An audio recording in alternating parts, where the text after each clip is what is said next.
제137편 갈릴리에서 기다리던 때 서기 26년 2월 23일 토요일 아침 일찍 예수는 산에서 내려와서 펠라에서 야영하던 요한의 일행과 다시 합세했다. 그날 하루 종일 예수는 군중과 섞였다. 쓰러져서 몸을 다친 한 소년을 보살폈고 안전하게 부모의 품에 데려다 주려고 가까운 펠라 마을까지 여행했다. 1. 처음 네 사도를 고르다. 이 안식일에 요한의 수제자 둘이 예수와 함께 많은 시간을 보냈다. 요한의 모든 추종자 가운데 안드레라 이름하는 사람이 예수에게 가장 깊게 감명을 받았다. 그는 다친 소년과 함께 펠라로 여행 갈 때 예수를 따라갔다. 요한의 회합 장소로 돌아가는 길에 그는 예수에게 많은 질문을 던졌다. 목적지에 이르기 바로 전에 두 사람이 잠깐 이야기하려고 멈추었는데 그동안에 안드레가 말했다. 당신이 가버나움에 온 뒤에 당신을 지켜보았나이다. 나는 당신이 새 선생이라 믿고 비록 당신의 가르침을 내가 다 이해하지는 못해도 당신을 따르려고 완전히 결심하였나이다.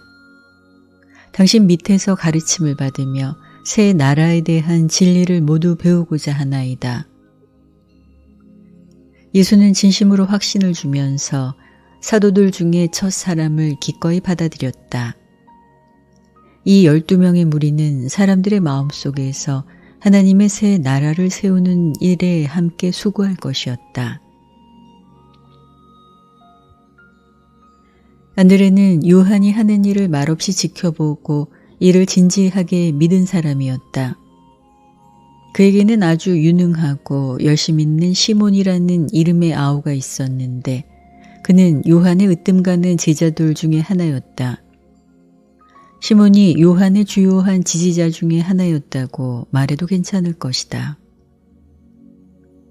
예수와 안드레가 캠프로 돌아온 뒤에 곧 안드레는 아우 시몬을 찾아다녔다. 옆으로 그를 불러서 자기 생각에 예수가 위대한 선생이라고 결정했다. 자신이 제자가 되겠다 서약했다고 일러주었다. 더 나아가서 자기가 섬기겠다는 제안을 예수가 받아들였다고 말하고 마찬가지로 예수한테 가서 새 나라에서 봉사하는 친교 모임에 자청해서 들어가라고 제안했다. 시몬이 말했다. 나는 이 사람이 세베대의 작업장으로 일하러 온 뒤에 하나님이 그를 보내셨다고 믿었지만 요한을 어떻게 할까? 우리가 그를 버려야 하느냐? 그것이 옳은 일이냐? 이렇게 되자 그들은 당장에 요한에게 의논하러 가기로 했다. 유능한 저언자여, 가장 장래가 있는 제자 가운데 둘이나 잃는다는 생각에 요한은 슬퍼졌지만 용감하게 물음에 대답했다. 이것은 겨우 시작이라. 당장에 내 일은 끝날 터이고 우리 모두가 그의 제자가 될 것이라. 그리고 나서 안드레는 예수에게 옆으로 오라고 손짓하였고 한편 아우가 새 나라에 봉사하는 데 가입하기를 바란다고 선언했다. 시몬을 둘째 사도로 반가이 맞으면서 예수는 말했다. 시몬아, 너의 열심은 칭찬할 만해도 하늘나라의 일에는 위험하니라. 너에게 훈계하노니 말할 때 더욱 조심하라. 나는 내 이름을 베드로로 바꾸고자 하노라.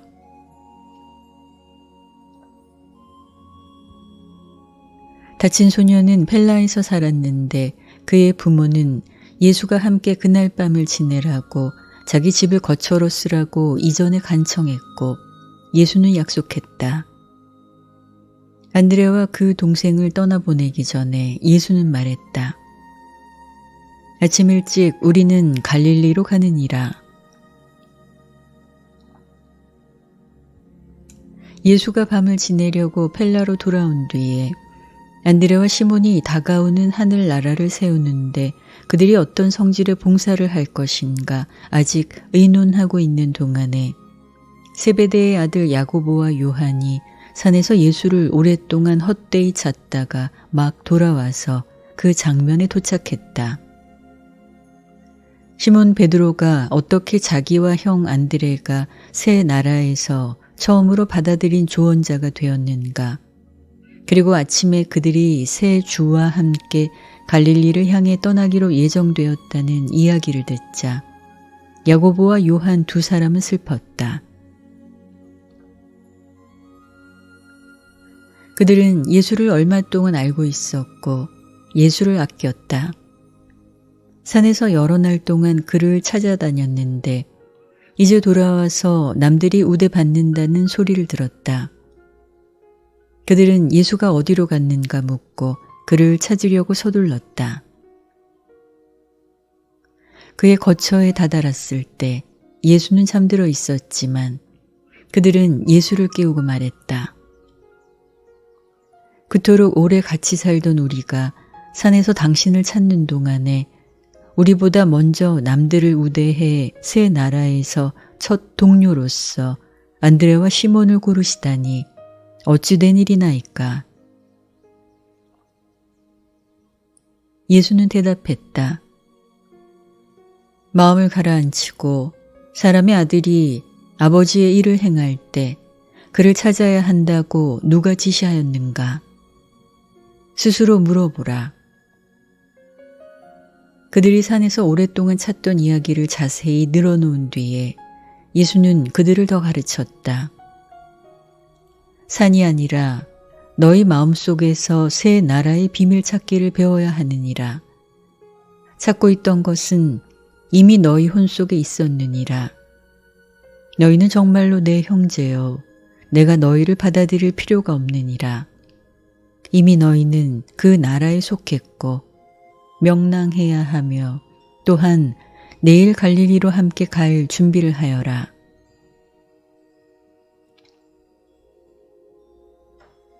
그러자 요한은 감히 물었다. 하지만 주여, 안드레와 시몬처럼 야고보와 나도 새 나라에서 당신과 동료가 되겠나이까? 각자의 어깨에 손을 얹으면서 예수는 말했다. 네 형제여, 다른 이 사람들이 받아달라고 청하기도 전에 너희는 이미 하늘나라 정신 속에 나와 함께 있었느니라. 내 형제인 너희는 하늘나라로 들어가게 해달라고 청할 필요가 없느니라. 처음부터 그 나라에서 나와 함께 있었느니라. 사람들 앞에서는 남들이 너희 앞에 먼저 갈지 모르지만 너희가 내게 이렇게 청할 생각을 가지기도 전에 내 마음속에서 너희를 하늘나라 회원으로 또한 셈하며 두었노라. 그렇다 해도 좋은 뜻을 가지기는 했어도 잃어버리지 않은 자를 찾으려고 스스로 나선 일에 분주하여 자리를 비우지 않았더라면 사람 앞에서도 너희가 처음이 되었을까 하니라. 다가오는 나라에서 걱정을 일으키는 일에 머리를 쓰지 말고 오히려 하늘에 계신 아버지의 뜻을 행하는 데만 항상 아랑곳할지니라.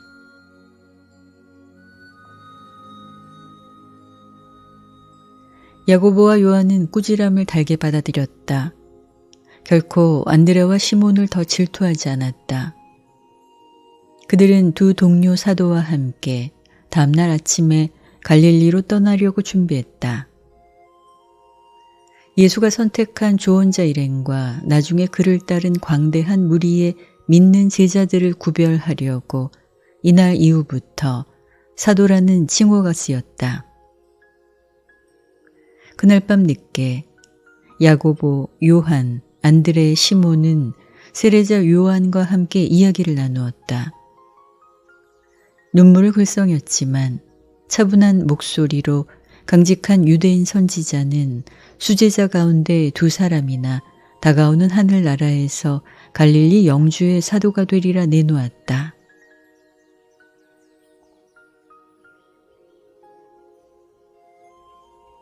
2. 빌립과 나다니엘을 고르다. 서기 26년 2월 24일 일요일 아침, 예수는 펠라 가까이 강가에서 세리자 요한과 헤어졌고 육체를 입고서 결코 그를 다시 만나지 못하게 되었다.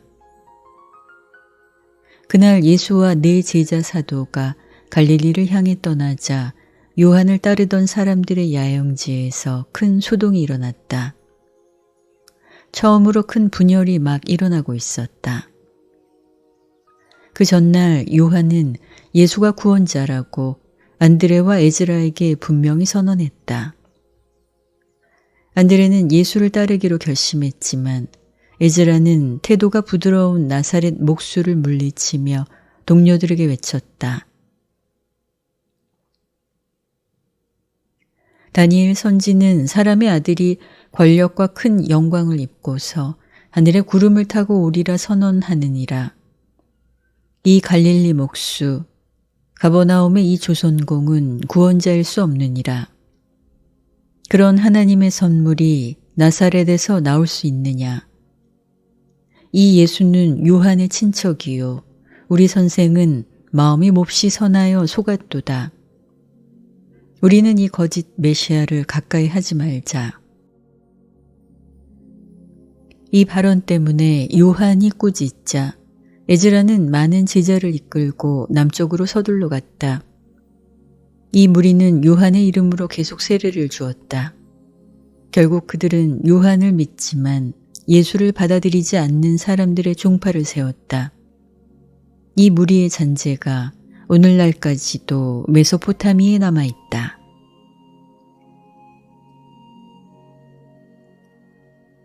요한의 추종자 사이에서 이 소동이 일어나고 있는 동안 예수와 네 제자 사도는 갈릴리를 향해 한참 가고 있었다. 나인의 길로 나사렛으로 가려고 요단강을 건너기 전에 예수는 앞으로 길을 올려다보다가 벳세다의 어느 빌립이라는 사람이 한 친구와 함께 그들을 향해 오는 것을 보았다. 예수는 예전부터 빌립을 알았고 그는 또한 세 사도 네 사람 모두에게 잘 알려져 있었다. 다가올 것이라 소문이 난 하나님의 나라에 대해 더 배우기 위해 펠라에 있는 요한을 찾아보려고 그는 친구 나다니엘과 함께 길을 가고 있었는데 예수를 만나게 되어 기뻤다. 예수가 처음 가버나움에 온 뒤로 그는 예수를 칭찬하는 사람이었다. 그러나 나다니엘은 갈릴리의 가나에서 살았고 예수를 알지 못했다. 나다니엘이 길 옆에 나무 그늘 아래서 쉬는 동안 빌립은 앞으로 나서서 친구들과 인사를 나누었다.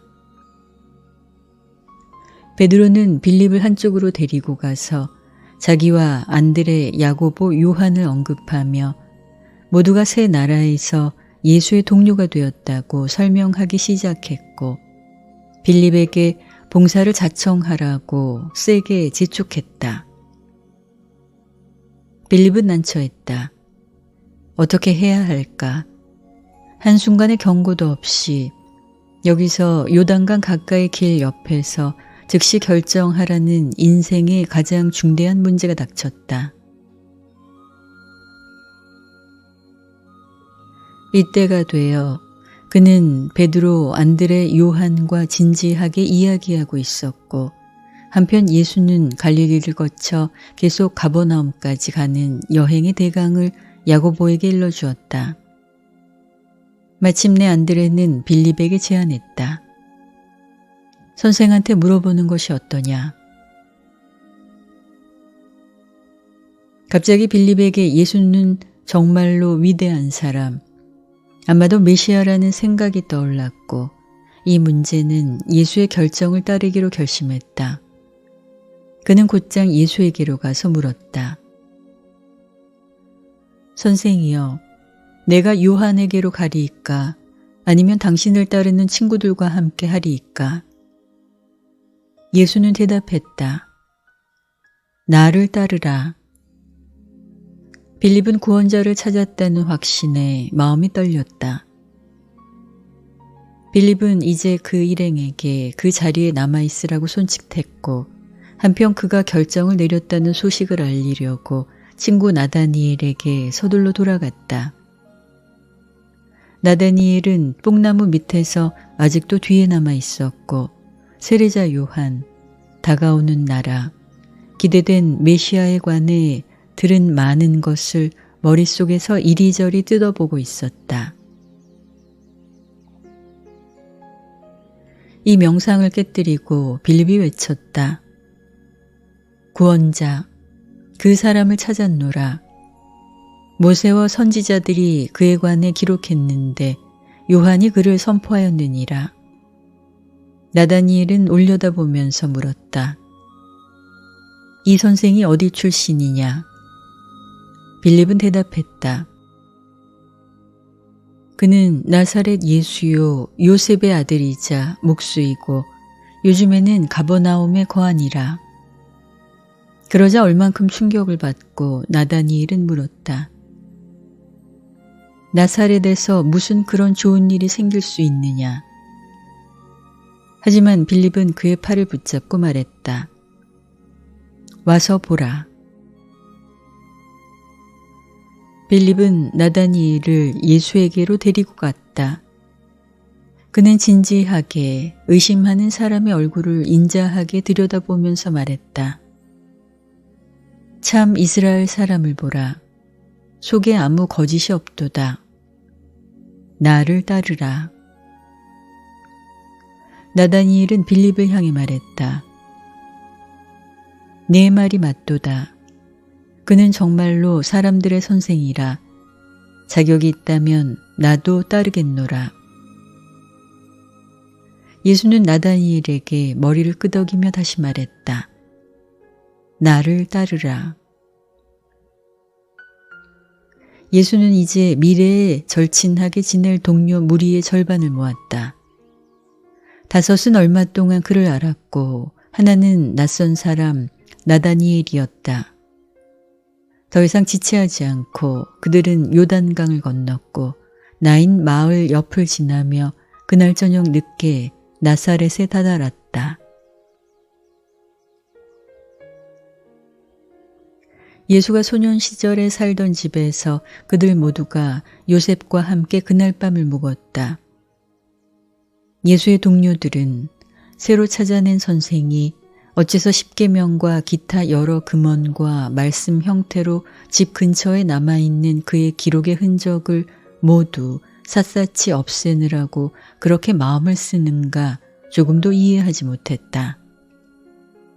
그러나 이 처사는 흙 위나 모래에 쓴 것을 빼고 나중에 그가 글 쓰는 것을 결코 구경하지 못한 사실과 함께 그들의 머릿속에 깊은 인상을 남겼다.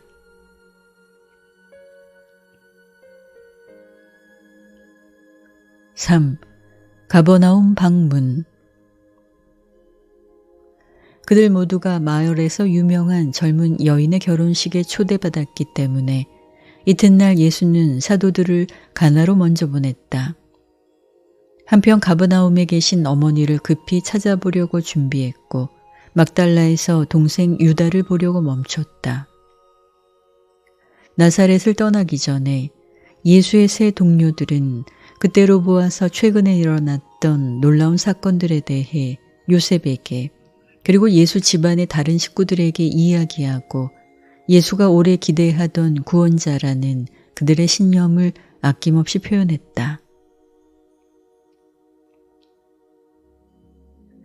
예수의 이 집안 식구들은 이 모든 것에 관해 이야기를 나누었고 요셉은 말했다.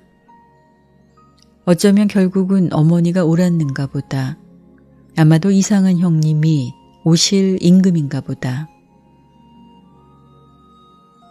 유다는 예수가 세례받을 때 자리에 있었고 형 야고보와 함께 땅에서 예수의 사명을 굳게 믿는 사람이 되었다. 야고보와 유다 두 사람은 비록 형의 사명이 무슨 성질을 가졌는지 갈피를 잡지 못했지만 어머니는 예수가 메시아요 다윗의 아들이라는 옛 희망을 모두 다시 살려냈고 형이 이스라엘의 구원자라는 믿음을 가지도록 아들들을 복돋았다.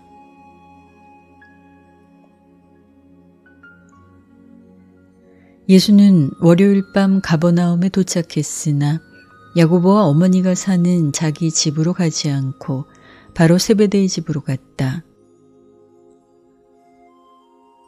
가버나움에 있는 친구들 모두가 그에게 크고 즐거운 변화가 일어나는 것을 보았다. 다시 한번 그는 비교적 명랑한 듯하고 나사렛에서 어렸던 시절의 그의 모습과 더 비슷한 듯했다. 세례받기 전 여러 해 동안 그리고 바로 전에 혼자 있던 기간과 그 직후에 그는 갈수록 더 심각해졌고 말이 없었다. 이제 이들 모두에게 그는 옛날의 모습과 아주 비슷해 보였다. 그에게 무언가 무게 있는 기품과 고상한 모습이 있었지만 그는 다시 한번 마음이 가벼웠고 기쁨에 넘쳐 있었다.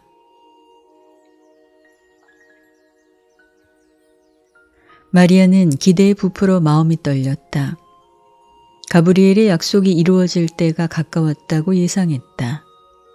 얼마 안 있어 아들이 초자연 능력을 가진 유대인의 임금이라는 기적 같은 계시에 온 팔레스타인이 소스라치게 놀라고 어리둥절할 것이라 기대했다. 그러나 어머니와 야고보, 유다, 세베대가 무엇을 물어도 예수는 빙그레 웃으며 대답할 뿐이었다. 내가 여기서 얼마 동안 머무르는 것이 더 좋으니라. 나는 하늘에 계신 내 아버지의 뜻을 행해야 하노라. 이튿날 화요일에 나오미의 결혼식 때문에 모두 가나로 여행했다. 결혼식은 다음 날에 거행될 예정이었다. 아버지의 때가 올 때까지 아무에게도 자기에 관해 말하지 말라고 예수가 거듭 경고했는데도 그들은 고집해서 구원자를 찾았다는 소식을 조용히 널리 퍼뜨렸다. 가나에서 있을 결혼식에서 예수가 메시아의 권한을 맡는 일을 시작하리라. 큰 능력과 당당한 위엄을 갖추고 그렇게 하리라. 각자가 자신 있게 기대했다. 그들은 세례에 뒤따라 일어난 현상에 대해 들은 것을 기억했고 땅에서 그의 앞길에 초자연적 이적과 기적 같은 전시가 더욱 나타날 것이라 믿었다. 따라서 시골 전체가 나오미와 요압, 곧 나단의 아들의 결혼 잔치를 위해 가나에서 함께 모이려고 준비하고 있었다. 마리아는 몇 년 동안 이렇게 즐거운 적이 없었다. 아들의 즉위식을 구경하려고 행차하는 황태 후의 기분으로 가나로 여행했다. 그가 13살이 된 뒤로 예수의 가족과 친구들은 그가 그렇게 태평하고 행복하며 동료들의 소원과 소망을 그렇게 헤아리고 이해하며 그렇게 마음에 듣게 공감하는 것을 본 적이 없었다.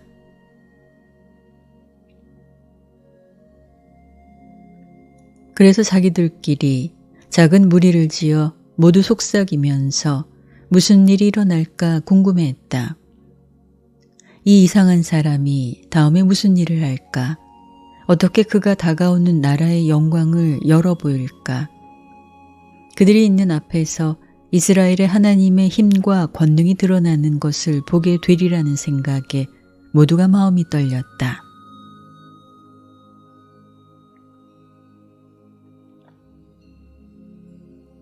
4. 가나에서 있은 결혼식. 수요일 한낮이 되어서 거의 1,000명의 손님들이 가나에 도착했는데 결혼 잔치에 부른 수보다 4배가 넘었다. 수요일에 결혼을 축하하는 것이 유대인의 풍습이었고 결혼식을 위해 초청장이 한 달 전에 나갔다.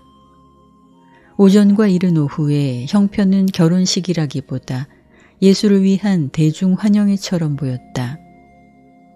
유명 인사에 가까운 이 갈릴리 사람에게 누구나 인사하기를 바랬고 그는 젊은이와 늙은이, 유대인과 이방인 모두에게 아주 성중했다. 예수가 예비 결혼 행렬을 이끌기로 동의했을 때 모두가 기뻐했다.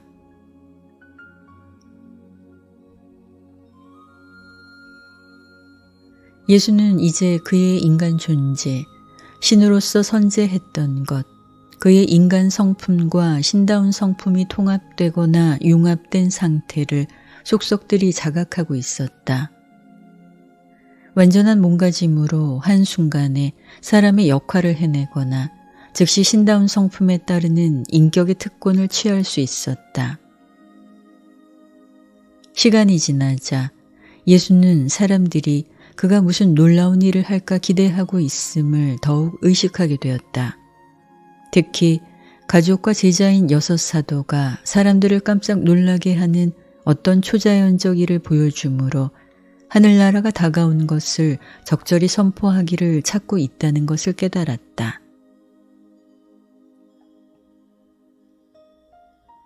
오후에 일찍 마리아는 야고보를 불러냈다.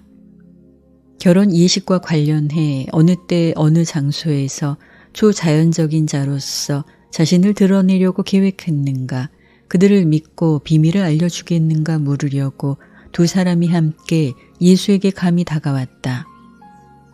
이 문제에 대해 예수에게 말문을 떼자마자 그의 특유한 분개심을 일으켰다는 것을 깨달았다. 그는 이렇게만 말했다. 당신들이 나를 사랑한다면 내가 하늘에 계신 아버지의 뜻을 보살피는 동안에 기꺼이 함께 기다리라. 그러나 그의 꾸짖는 웅변은 얼굴빛에 나타나 있었다.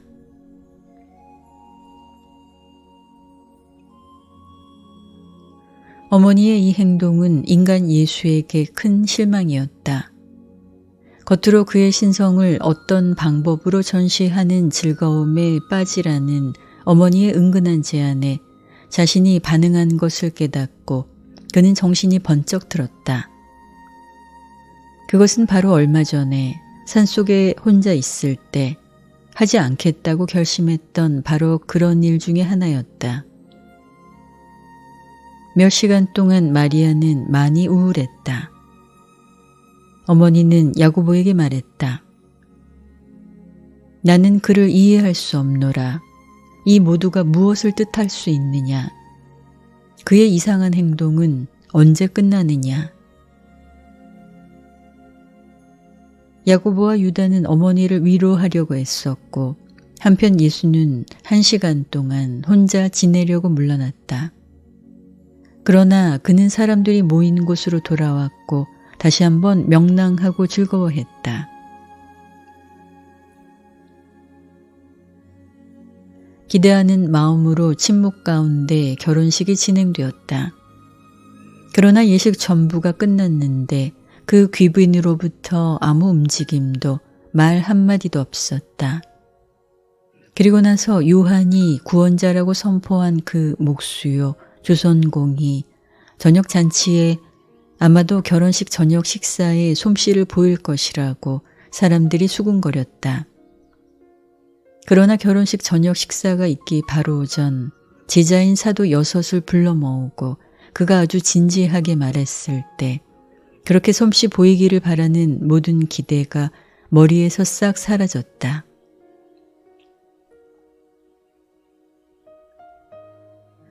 호기심 있는 자를 만족시키거나 의심하는 자에게 확신을 주기 위해 무슨 놀라운 일을 하려고 내가 여기 왔다 생각지 말라. 오히려 우리는 하늘에 계신 우리 아버지의 뜻을 받들려고 여기에 있느니라.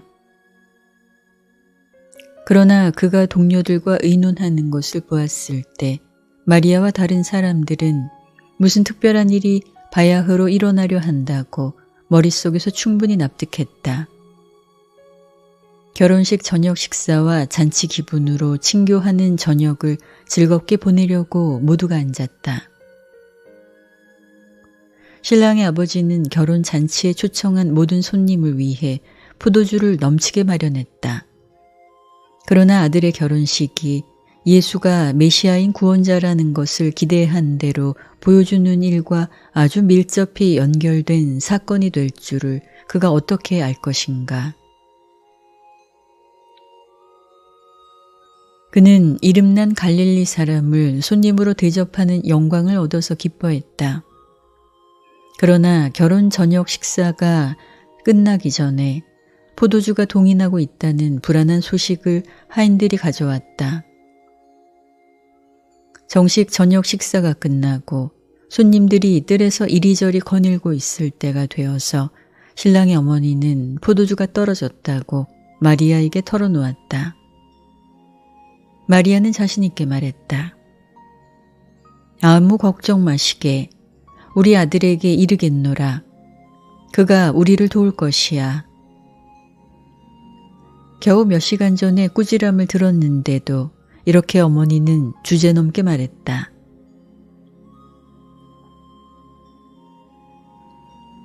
여러 해 동안 내내 마리아는 나사렛에서 가정생활에 위기가 닥칠 때마다 언제나 도움을 받으려고 예수에게 호소했다. 그래서 이때 그를 생각하는 것은 자연스러웠다. 그러나 포부가 큰 어머니는 이 기회에 맏아들에게 하소연할 또 다른 동기가 있었다. 예수가 뜰 한 구석에서 혼자 서 있는데 어머니가 다가와서 말했다. 아들아, 저희는 포도주가 떨어졌느니라. 예수는 대답했다. 착한 여인이여, 그것이 나와 무슨 상관이 있나이까? 마리아가 말했다. 그렇지만 나는 때가 왔다고 믿노라. 내가 우리를 도와줄 수 없느냐? 예수는 대답했다. 내가 이런 식으로 일하러 오지 않았다고 다시 선언하나이다. 이 문제로 어찌하여 어머니는 나를 다시 괴롭히나이까? 그러자 마리아는 눈물을 흘리며 쓰러지면서 그에게 탄원했다. 하지만 아들아, 내가 우리를 도와줄 것이라 저희에게 약속했느니라.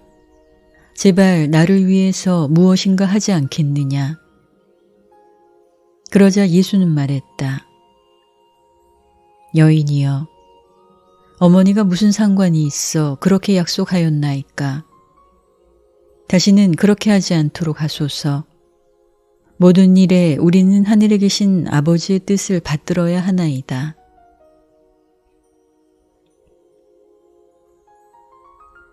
예수의 어머니 마리아는 풀이 꺾였다. 소스라치게 놀랐다. 눈물이 얼굴에서 주르르 흘러내리면서 어머니가 거기 앞에 꼼짝 않고 서 있자 예수의 인간 가슴에는 육체로 그를 낳은 여인을 불쌍히 여기는 마음이 북받쳐 올랐다. 앞으로 몸을 굽히면서 어머니의 머리에 손을 부드럽게 얹으며 말했다. 자자, 어머니 마리아여, 냉정하게 들리는 내 말에 슬퍼 마소서. 오로지 하늘 아버지의 뜻을 행하러 왔다고 내가 어머니에게 여러 번 이르지 아니하도이까. 아버지의 뜻에 일부라면 어머니가 내게 부탁하는 것을 아주 기쁘게 할 터인데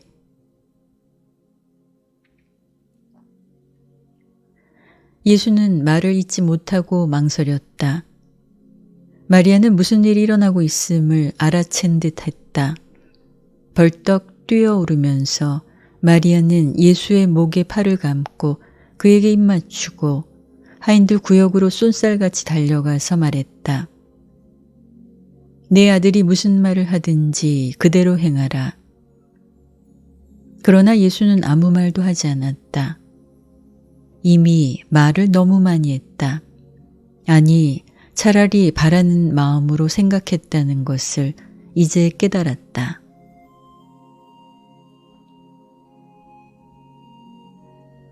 마리아는 기뻐서 덩실거리고 있었다. 어떻게 포도주가 만들어질까 알지 못했다. 그러나 그의 권한을 주장하라고 감히 앞으로 나서서 자기 자리를 차지하고 메시아의 권력을 드러내라고 마침내 마다들을 설득했다고 자신있게 믿었다. 거기 있던 모든 사람이 전혀 모르는 어떤 우주 동력자와 성격자들이 자리에 있고 결합했기 때문에 그 여자는 실망하지 않게 되어 있었다. 마리아가 바라고 예수, 하나님인 사람이 인간적으로 동정심에서 바랬던 포도주가 막 생기고 있었다. 물로 채워진 6돌 항아리가 가까이 있었고 하나에 20갤론쯤 들어있었다. 이 물은 결혼식의 마지막 정화 예식에 나중에 쓰려던 것이었다. 어머니가 바쁘게 지휘하는 가운데 이 커다란 돌 그릇들 둘레에서 하인들이 법석을 떠는 모습이 예수의 눈길을 끌었다. 거기로 가면서 그는 사람들이 포도주를 항아리에서 주전자로 가득 쏟아붓는 것을 지켜보았다. 예수는 무슨 일이 일어났는가 차츰 생각이 떠올랐다. 가나의 결혼 잔치에 온 모든 사람 가운데 예수가 가장 놀랐다. 다른 사람들은 그가 놀라운 일 하기를 기대했으나 그것은 바로 그가 하지 않겠다고 결심한 것이었다. 그리고 나서 사람의 아들은 산에서 인격화된 조절자가 훈계한 말씀을 기억했다. 어떤 권력자나 권한도 시간에 구애받지 않는 창조자 특권을 그에게서 빼앗을 수 없다고 전에 조절자가 어떻게 경고했는가 회상했다. 이 경우에는 동력 변화자, 중도자, 그리고 다른 모든 필요한 성격자가 물과 기타 필요한 요소 가까이에 모여 있었다. 그리고 우주의 창조 군주가 소망을 표현한 앞에서 포도주가 순간에 나타나는 것을 피할 길이 없었다. 인격이 된 조절자가 아들의 소망대로 집행하는 것이 전혀 아버지의 뜻에 어긋나지 않는다는 뜻을 알렸기 때문에 이 일은 이중으로 확실해졌다.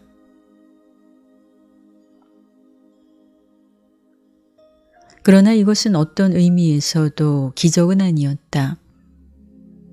아무런 자연 법칙을 수정하거나 취소하거나 초월하지도 않았다. 포도주를 공들여 만드는 데 필요한 화학 요소들을 하늘에서 조합하는 것과 관련하여 시간이 제거된 외에 아무 일도 일어나지 않았다. 가나에서 이 기회에 창조자의 관리들은 필요한 화학 구성 요소들을 공간에서 조립하는 문제를 다루면서 시간에 구애받지 않고 초인간 관리들이 개입하여 이 일을 했다는 것 외에 보통 자연 과정에 따라서 사람들이 하는 그대로 포도주를 만들었다.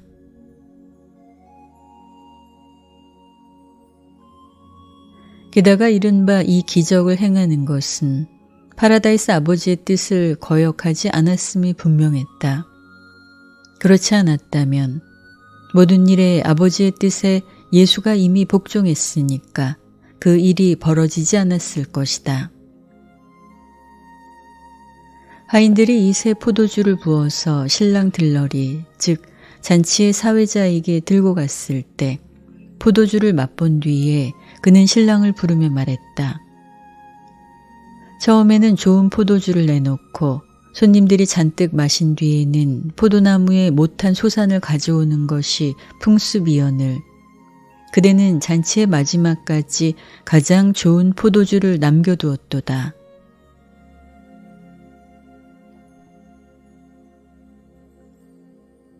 마리아와 예수의 제자들은 기적이라고 생각된 일이 일어나서 크게 기뻐했고 예수가 의도해서 기적을 행했다고 생각했다. 하지만 예수는 뜰의 아늑한 구석으로 물러가서 짧은 몇 순간 심각한 생각에 잠겼다. 그 상황 아래에서 이 사건은 그가 친히 고삐를 쥘 수 없었다. 아버지의 뜻에 반대되지 않았은즉 불가피했다고 마침내 결정했다. 사람들에게 돌아왔을 때 그들은 그를 두렵게 여겼다. 그가 메시아라고 모두 믿었다. 그러나 예수는 몹시 당황했고 오직 뜻하지 않게 막 구경한 특별한 일 때문에 그들이 그를 믿는다는 것을 알았다. 이 모두를 돌이켜볼까 하여 예수는 다시 한동안 집 꼭대기로 물러갔다.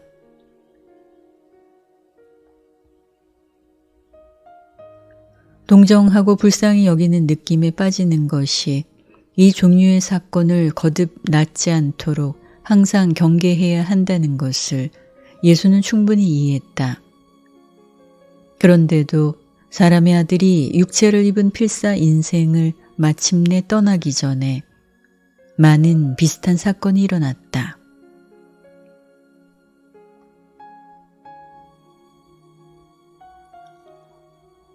5. 가버나움으로 돌아와서 많은 손님이 결혼 잔치하는 한 주 동안 남아 있었지만 예수는 새로 뽑은 제자 사도들 야고보, 요한, 안드레, 베드로, 빌립, 나다니엘과 함께 이튿날 아침 아주 일찍 가버나움을 향해 출발했고 아무에게도 작별을 알리지 않고 떠났다. 예수의 가족과 가나에 있는 친구들 모두가 그가 그렇게 갑자기 떠나서 아주 걱정했다. 예수의 막내 동생 유다는 그를 찾아서 나섰다. 예수와 사도들은 벳세다의 세베대의 집으로 갔다. 이번 여행에서 예수는 새로 뽑은 동료들과 함께 다가오는 하늘나라의 중요한 많은 일에 관해 이야기했고 물을 포도주로 만든 것을 입 밖에 내지 말라고 특별히 타일렀다. 또한 그들이 앞으로 일할 때 도시 세포리스와 티베리아스를 피하라고 조언했다.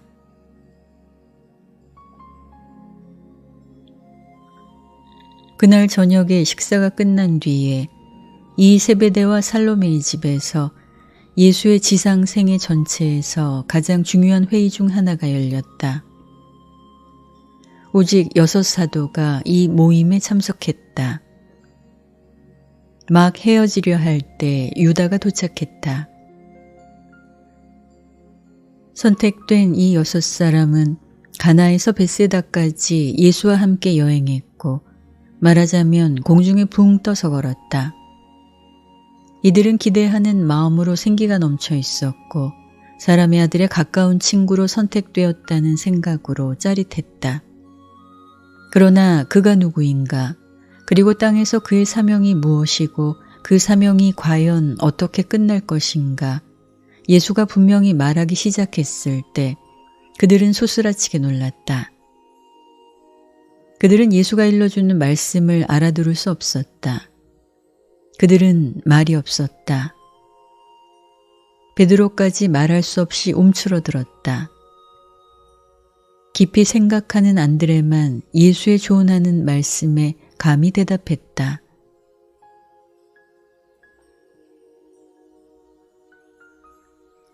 하신 말씀을 그들이 이해하지 못함을 깨달았을 때 유대인 메시아에 대한 생각이 아주 완전히 굳어져 있음을 보았을 때 예수는 그들을 쉬라고 원했고 한편 아우 유다와 함께 걸으면서 이야기했다.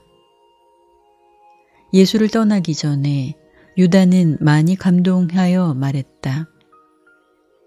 우리의 가장인 형이여, 나는 형을 이해한 적이 없나이다. 나는 형이 어머니가 우리에게 이야기해 준 그런 사람인지 아닌지 확실히 알지 못하고 다가오는 나라를 충분히 이해하지 못하지만 형이 하나님의 위대한 사람인 줄 아나이다. 나는 요단강에서 그 목소리를 들었고 형이 어떤 분이든지 형을 믿는 사람이나이다. 말을 마치고 나서 그는 떠났고 막달라에 있는 자기 집으로 갔다.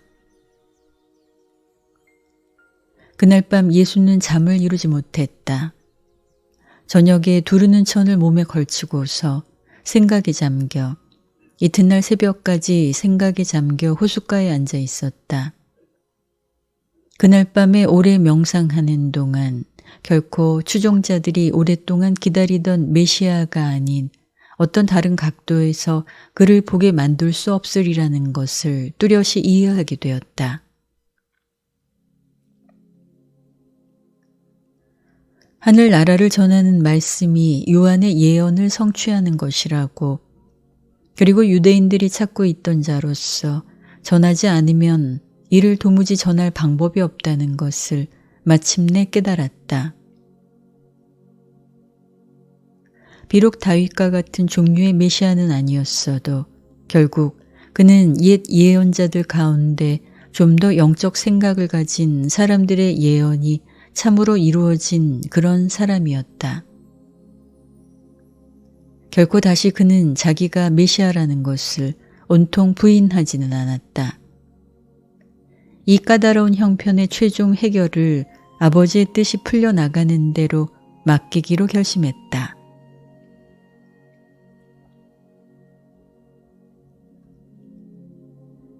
이튿날 아침 예수는 아침 식사에 친구들과 함께 했지만 그들은 김 빠진 무리였다. 그들과 함께 이야기하고 식사가 끝났을 때 그는 둘레에 그들을 모아놓고 말했다. 한동안 이 근처에 우리가 묵는 것이 내 아버지의 뜻이라. 요한이 그가 하늘나라를 위해 길을 예비하려고 왔다고 이르는 것을 너희가 들었느니라. 따라서 요한의 전도가 끝나기를 우리가 기다리는 것이 마땅하니라. 사람의 아들의 선구자가 자기 일을 마쳤을 때 우리가 비로소 하늘나라의 좋은 소식을 선포할 것이라. 그는 사도들에게 금을 던지는 일로 돌아가라고 지시했다. 한편 세베대와 함께 배 작업장으로 가려고 준비하고 다음날 회당에서 그들을 만나기로 약속했다. 거기서 그는 설교하기로 예정되었고 그들과 그 안식일 오후에 회의를 가지기로 약속했다. 6. 안식일의 사건.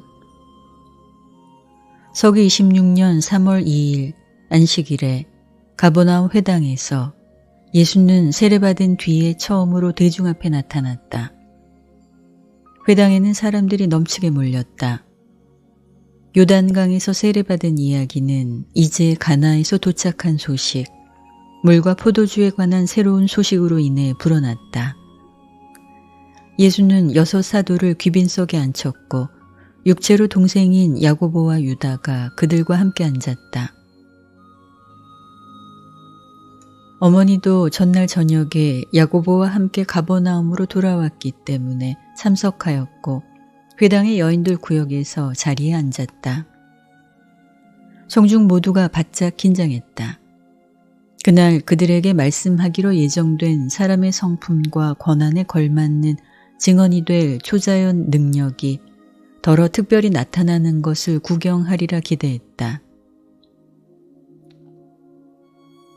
그러나 그들은 실망하도록 정해졌다. 예수가 일어섰을 때 회당장은 그에게 성서 두루마리를 건네주었다. 그는 선지자 이사야로부터 읽었다. 이처럼 주가 말씀하시되 하늘은 나의 보좌요 땅은 나의 발판이라. 너희가 나를 위해 지은 집이 어디 있느냐? 그리고 내가 거할 장소가 어디 있느냐? 이 모두를 내 손이 지었도다 하시니라. 그러나 가난하고 뉘우치는 정신이 있고 내 말에 떠는 이 사람을 내가 보살피리라. 떨고 두려워하는 너희는 주의 말씀을 들으라. 너희의 형제는 너를 미워하였고 내 이름 때문에 너희를 내쫓았도다. 그러나 주가 영광을 받을지어다. 그는 기쁨 속에서 너희에게 나타나겠고 모든 다른 자가 부끄럽게 될지니라. 도시로부터 들리는 목소리, 성전에서 오는 목소리, 주로부터 오는 목소리가 말하느니라. 그 여자가 산고에 시달리기 전에 낳았도다. 아픔이 오기 전에 산에 아이를 낳았도다.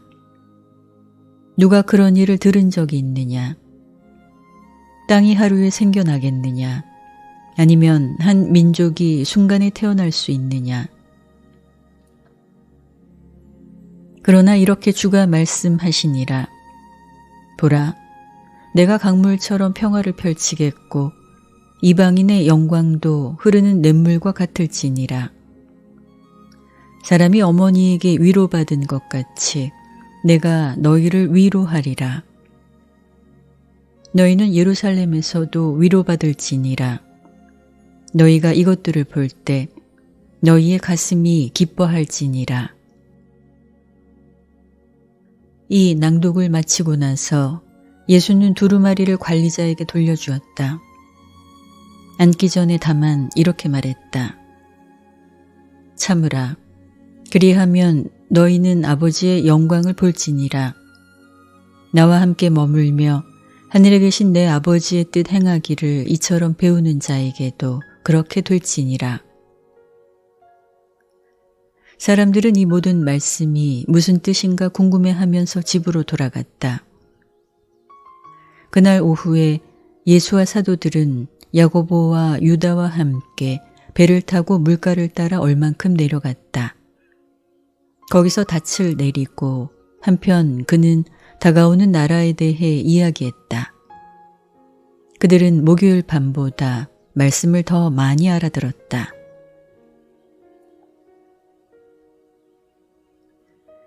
예수는 하늘나라가 오는 그 시간까지 그들에게 일상 임무에 몰두하라고 지시했다. 그들을 권장하기 위해 배 작업장에서 정상으로 일하려고 돌아가므로 모범을 보였다. 앞날의 일을 위한 공부와 준비로 저녁마다 3시간을 보내야 한다고 설명하면서 예수는 덧붙였다. 너희를 부르라고 아버지가 명하실 때까지 우리 모두가 이 근처에서 남아 있으리라.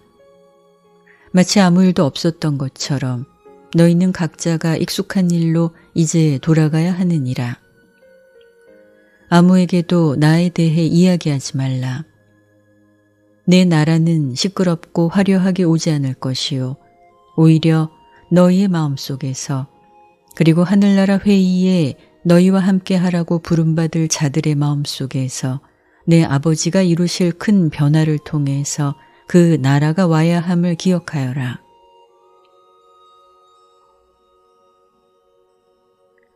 너희는 이제 나의 친구요. 나는 너희를 믿고 사랑하노라. 너희는 얼마 안 있어 나의 가까운 동료가 되리라. 참고 관대하라. 늘 아버지의 뜻에 복종하라. 하늘 나라의 부름을 받기 위해 스스로 준비하라. 내 아버지를 섬기면서 너희가 큰 기쁨을 얻겠으나 또한 어려움에 대비해야 하느니라. 너희에게 훈계하노니 많은 시련을 겪어야 많은 사람이 하늘 나라에 들어갈 것임이라. 그러나 하늘 나라를 찾은 자에게는 기쁨이 가득하겠고 저희는 온 땅에서 복받은 자라 일컬음을 받으리라. 그러나 거짓된 희망을 품지 말라.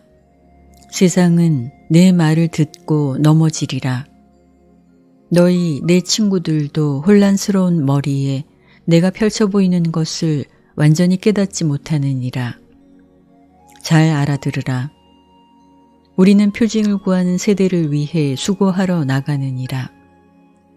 저희는 내 아버지가 나를 보내셨다는 증거로서 이적 행하기를 요구할 것이요. 저희는 내 아버지의 사랑이 계시될 때 내 사명의 신임장을 더디게 알아보리라.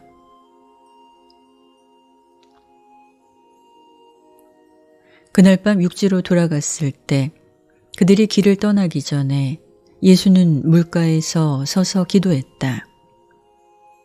내 아버지여, 이 어린 사람들을 주시니 감사하나이다. 저희는 의심이 드는데도 이제 믿나이다. 그리고 저희를 위하여 아버지의 뜻을 행하려고 내 자신을 따로 두었나이다.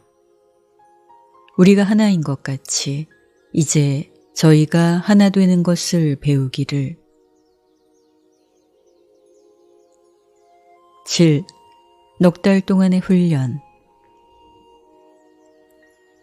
길게 넉 달 동안 3월, 4월, 5월, 6월 기다리는 이 시간이 계속되었다. 예수는 이 6 동료와 9 야고보와 함께 100번이 넘도록 즐겁고 기쁘지만 길고도 진지한 수업을 가졌다. 집안에 질병이 있어서 유다는 이 수업에 다닐 수 있는 적이 드물었다. 예수의 아우 야고보는 믿음을 잃지 않았지만 지연되고 활동이 없는 이 몇 달 동안 마리아는 아들을 거의 단염했다. 어머니의 믿음은 가나에서 그렇게 높은 곳으로 올라갔다가 이제 새로운 밑바닥으로 가라앉았다. 어머니는 너무나 자주 되풀이하던 탄성을 지를 수밖에 없었다. 그를 이해할 수 없구나. 이 모두가 무엇을 뜻하는지 알아낼 수 없구나. 그러나 야고보의 아내는 마리아의 용기를 북돋아 주느라고 많이 애썼다. 이 넉 달 동안 내내 이 7 신자는 예수와 함께 서로 알게 되었고 이 중에 한 사람은 육체로 아우였다. 그들은 이 하나님인 사람과 함께 산다는 생각에 익숙해지고 있었다. 비록 그를 랍비라고 부르기는 했어도 그를 두려워하지 않는 것을 배우고 있었다. 예수는 비할 데 없이 품위 있는 인격을 소유했고 이것은 그들이 그의 신성에 기가 죽지 않고서 그가 그들 사이에 살 수 있게 만들었다. 그들은 하나님, 필사 육체의 모습을 입고 육신화한 이 하나님의 친구가 되는 것이 정말로 쉬운 것을 알아차렸다. 이 기다리는 시간은 신자들 무리 전체를 몹시 시험했다. 기적 같은 일은 아무것도, 절대로 아무것도 일어나지 않았다. 날마다 그들은 보통 일을 하고 다녔고 밤마다 예수 밑에서 가르침을 받았다. 견줄 데 없는 그의 인품이 그리고 저녁마다 하신 그의 인자한 말씀이 그들을 함께 뭉치게 했다.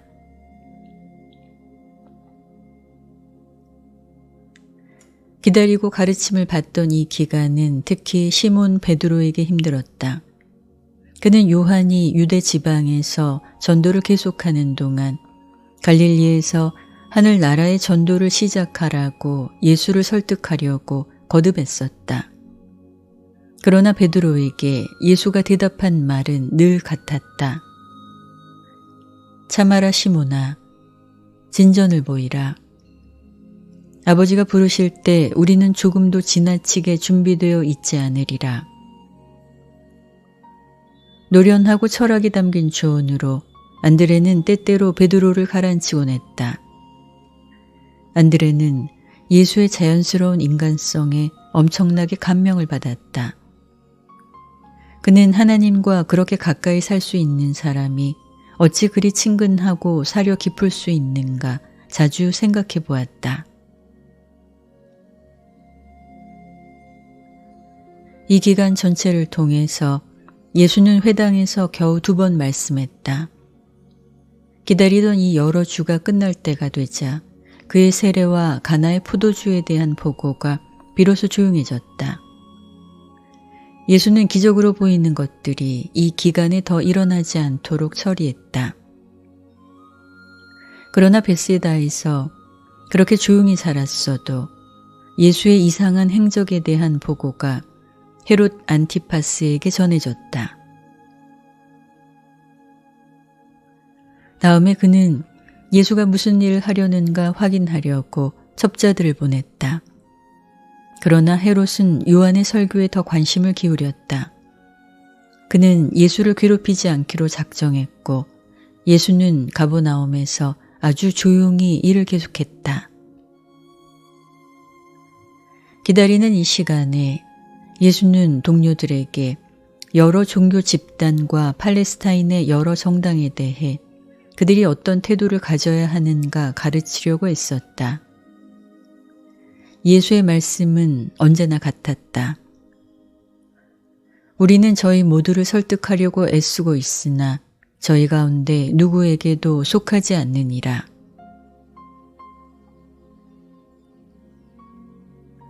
서기관과 랍비들을 한데 모아서 바리새인이라고 불렀다. 그들은 자기네끼리 동료라고 언급했다. 이들은 여러 면에서 유대인 사이에서 준치적인 무리였고 히브리 성서에 뚜렷하게 발견되지 않는 많은 가르침을 채택했는데 죽은 자의 부활을 믿는 관념과 같은 것이요. 이것은 오직 후기 선지자 다니엘이 언급한 신조였다. 사두개인은 사제 계급과 어떤 부유한 유대인들로 구성되었다. 이들은 율법 시행의 세부를 까다롭게 따지는 사람들이 아니었다. 바리새인과 사두개인들은 정말로 종파라기보다 종교적 정당이었다. 에세니는 참으로 한 종파였고 마카비의 봉기가 일어났을 때 시작되었다. 그 요구사항은 어떤 면에서 바리새인보다 더 힘들었다. 그들은 페르시아인의 많은 관념과 관습을 받아들였고 수도원에서 단체를 이루어 살며 결혼을 삼가고 모든 물건을 공동으로 가졌다. 그들은 천사에 대한 가르침을 전문으로 다루었다.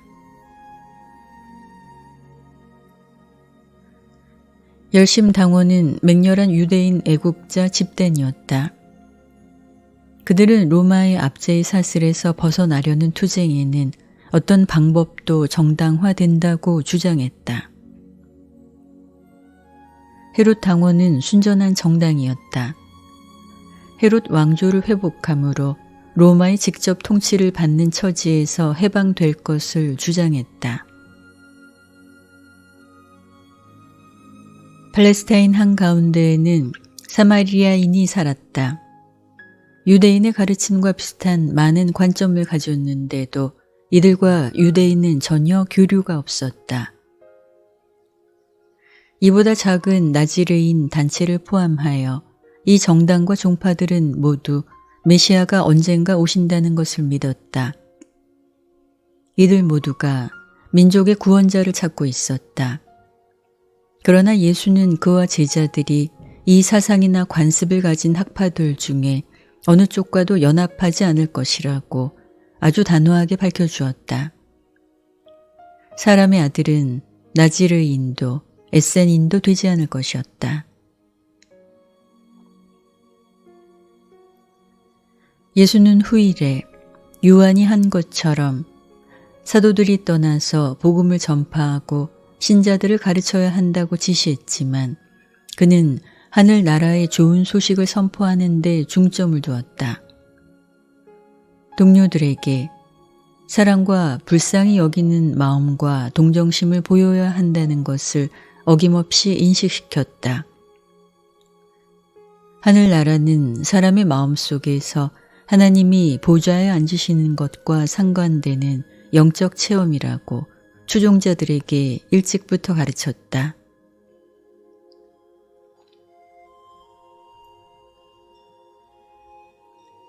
활발하게 대중전도에 들어가기 전에 이렇게 머무르는 동안 예수와 7사람은 히브리 성서를 공부하느라고 회당에서 한 주에 이틀 저녁을 보냈다.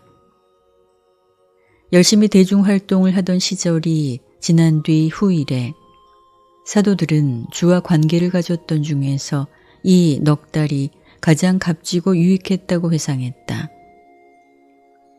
예수는 이 사람들에게 소화할 수 있는 모든 것을 가르쳤다. 그는 지나치게 가르치는 잘못을 저지르지 않았다. 그들이 이해할 능력을 너무 뛰어넘어 진리를 제시하여 혼란을 일으키지 않았다. 8. 하늘나라에 대한 설교 6월 22일 안식일에 첫 전도 여행을 나가기 얼마 전에, 그리고 요한이 갇힌 뒤 열흘쯤 되어서 예수는 사도들을 가버나움으로 데려온 뒤에 두 번째로 회당의 설교단을 차지했다. 하늘나라에 대해 이 설교를 하기 며칠 전에 예수가 배 작업장에서 일하고 있을 때 베드로는 요한이 체포되었다는 소식을 가져왔다. 예수는 연장을 다시 한번 내려놓고 앞치마를 벗고서 베드로에게 말했다. 아버지의 때가 왔도다. 하늘나라 복음을 선포하기 위해 준비하자.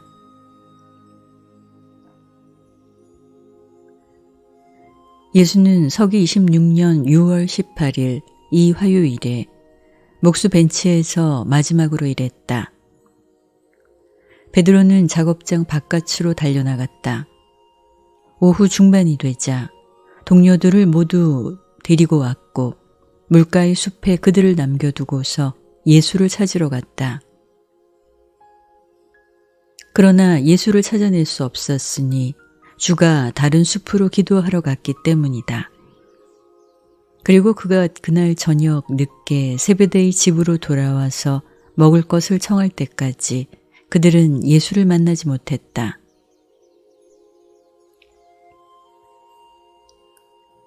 다음 날 그는 다가오는 안식일에 회당에서 설교할 기회를 부탁하려고 동생 야고보를 보냈다. 회당장은 예수가 다시 예배를 기꺼이 인도한다고 크게 기뻐했다.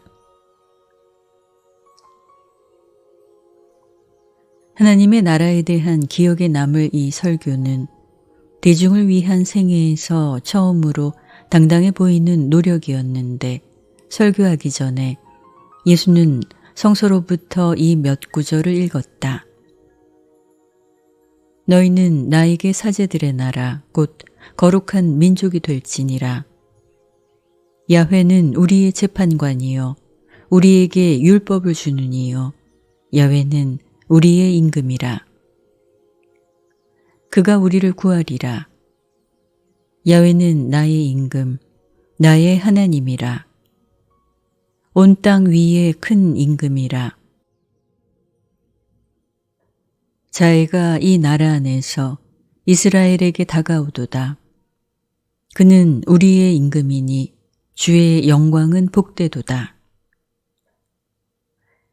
읽기를 마치고 나서 예수는 말씀했다. 나는 아버지의 나라가 세워지는 것을 선포하려고 왔노라. 이 나라는 유대인과 이방인, 부자와 가난한 자, 자유로운 자와 매여 있는 자의 예배하는 혼을 포함하리니 내 아버지가 사람을 차별하는 분이 아닌 까닭이라. 그의 사랑과 자비는 만민에게 베풀어지느니라.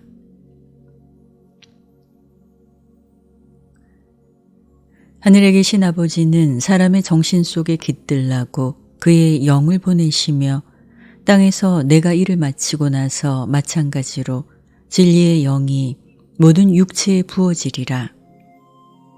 내 아버지의 영과 진리의 영은 다가오는 하늘나라, 영적 이해와 신의 올바름이 있는 나라에서 너희를 세우리라. 내 나라는 이 세상의 것이 아니라 사람의 아들은 권력의 보좌나 현세의 영화로운 나라를 세우기 위한 전투에서 군대를 이끌지 아니하리라.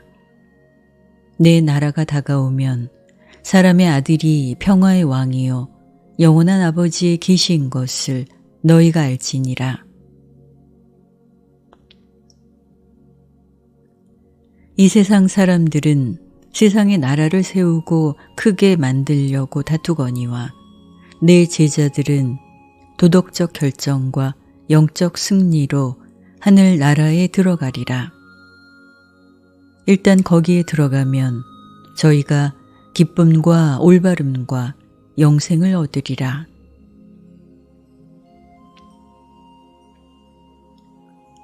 먼저 하늘나라에 들어가고자 하며 이처럼 내 아버지와 같이 고귀한 인격을 얻으려고 비로소 애쓰는 자는 필요한 모든 다른 것을 얼마 안 있어 소유하리라.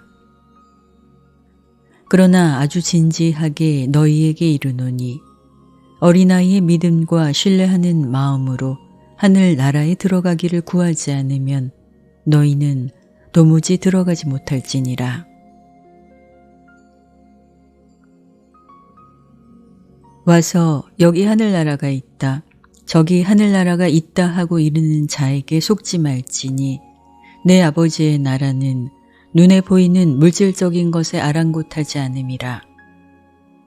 그리고 이 나라는 이제도 너희 사이에 있으니 하나님의 영이 사람의 혼을 가르치고 인도하는 곳에 실제로 하늘 나라가 있는 까닭이라.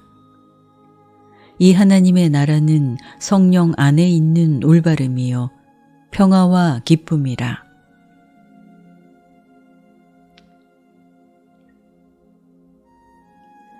요한은 회개의 표시로 그리고 너희의 죄를 용서하려고 정말로 세례를 주었거니와 하늘 나라에 들어갈 때 너희는 성령으로 세례를 받으리라. 내 아버지의 나라에는 유대인도 이방인도 없고 오직 봉사를 통해서 완전하게 되기를 구하는 자들만 있으리라. 내가 선언하노니 내 아버지의 나라에서 크게 되고자 하는 자는 먼저 모든 사람을 섬기는 자가 되어야 함이라. 사람의 모습을 입고 섬김으로 내가 아버지의 나라에서 그와 함께 곧 앉으리니 이와 같이 너희가 동료들을 기꺼이 섬기면 내 나라에서 나와 함께 앉을지니라.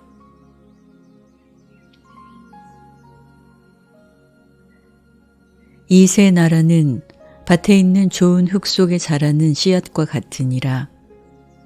씨앗은 하루아침에 익은 열매를 맺지 않느니라. 사람의 혼 속에서 하늘 나라가 세워지고 나서 그 나라가 성숙하여 익은 열매, 영구히 올바르고 영원히 구원받는 완전한 열매를 맺기까지 시간이 걸리느니라.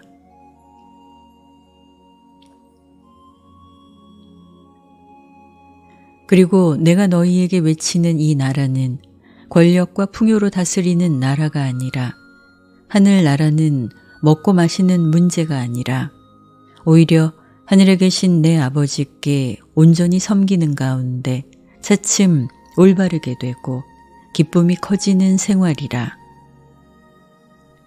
아버지가 세상의 자녀들에 관해 말씀하지 아니하더냐. 내가 완전한 것 같이 저희가 궁극에 완전하게 되는 것이 나의 뜻이라. 나는 하늘나라의 좋은 소식을 전파하려고 왔노라. 이 나라에 들어가고자 하는 자의 무거운 짐을 더 무겁게 만들려고 온 것이 아니라 새롭고 더 좋은 길을 선포하노니 다가오는 나라에 들어갈 수 있는 자는 신성한 휴식을 즐기리라. 세상의 물건으로 비용이 얼만큼 들든지 하늘 나라에 들어가려고 무슨 값을 치르든지 상관없이 너희는 이 세상에서 기쁨과 영적 진보를 여러 배나 얻고 다가오는 시대에 영생을 얻을지니라.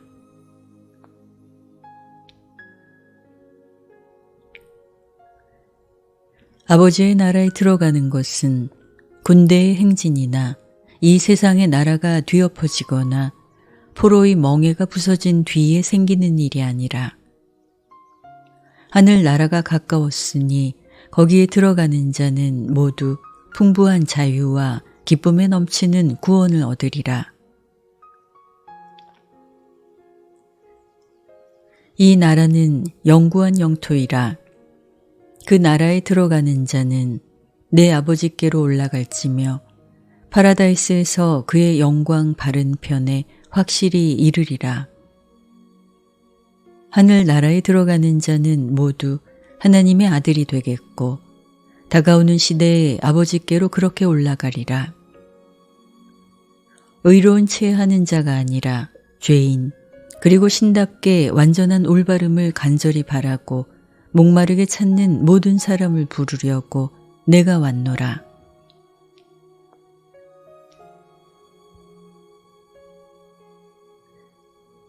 요한은 와서 너희가 하늘 나라에 들어가도록 준비시키려고 회개를 부르짖었느니라. 나는 이제 와서 믿음, 곧 하나님이 주신 선물이 하늘 나라로 들어가는데 치를 값이라 선포하노라. 무한한 사랑으로 내 아버지가 너희를 사랑함을 믿기만 하면 너희는 하나님의 나라에 있느니라. 이렇게 말씀하고 나서 그는 앉았다. 듣고 있던 사람들은 모두 그 말씀에 놀랐다.